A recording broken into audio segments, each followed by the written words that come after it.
Imagine being a student who goes from kindergarten all the way through 12th grade. Year after year, that student consistently receives threes on the proficiency scale and shrugs it off because in their mind, that score is good enough. A 90 becomes the bare minimum expectation, and there's little incentive to aim higher. Over time, that student never develops the habit of pushing themselves, never learns what true effort looks like, and rarely sees students around him striving for excellence either. The student may never build a strong work ethic, and when graduation finally comes, they step into the real world only to realize that success outside of school does not come from doing the bare minimum. It comes from discipline, ambition, and persistence. You see, audience, we are not teaching mastery. We're teaching students mediocrity. And worse, we're teaching them that it's acceptable to settle instead of striving to be their best. The proficiency scale reinforces this mindset through endless redos and a system focused on getting everyone to a passing level. While that may sound supportive on the surface, it often prevents students with greater ability from truly challenging themselves. In the long run, they may leave school without understanding what it takes to compete and succeed in society. If we continue to rely on the proficiency scale, students, your children, and future generations alike will have little motivation to work harder than necessary. Why would they, if the system repeatedly shows them that good enough is all they need? Work ethic is not something that suddenly appears in adulthood. It's built over years of habits, expectations, and responsibilities.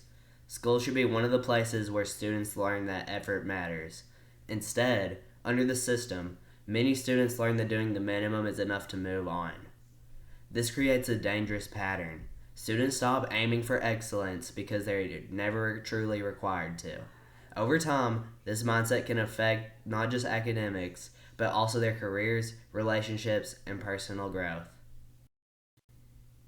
This is not just a theory. It's happening in real classrooms.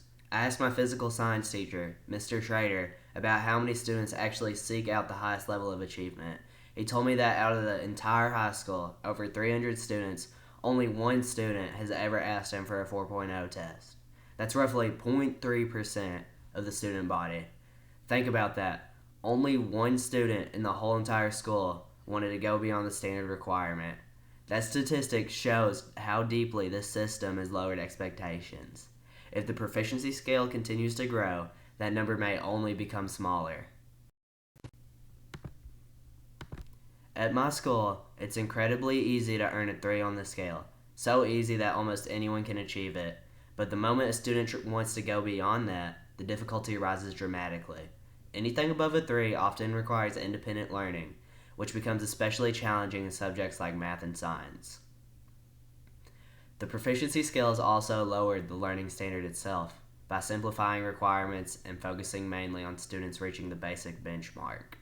The education system has made it easier to pass students without ensuring that they fully master the material. In many cases, schools stop teaching beyond the 3.0 level, leaving advanced learning as the student's responsibility.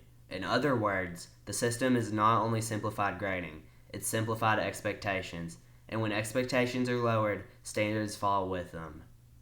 As I mentioned earlier, if students truly want to succeed, they often have to teach themselves the 4.0 material. For example, in my algebra class, earning a 100 felt nearly impossible because much of the advanced work required learning independently, and math is one of the hardest subjects personally for me to master alone. Relying more on YouTube videos than on teachers should not be the norm. It should be the teacher's responsibility to guide students through the full depth of what their class offers, not stop once the basic standard is reached. When schools shift the burden of advanced learning entirely to the students, they risk leaving many capable learners behind.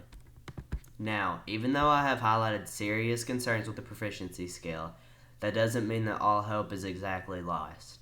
There are still actions we can take to ensure students are prepared for their futures. If the state is going to step back in preparing students for long-term success, then parents may need to step forward. Work ethic can still be taught at home. Parents can establish responsibility by giving chores, assigning yard work, encouraging part-time jobs, or even bringing their children to see what their own careers involve. These experiences help young people understand that success requires effort.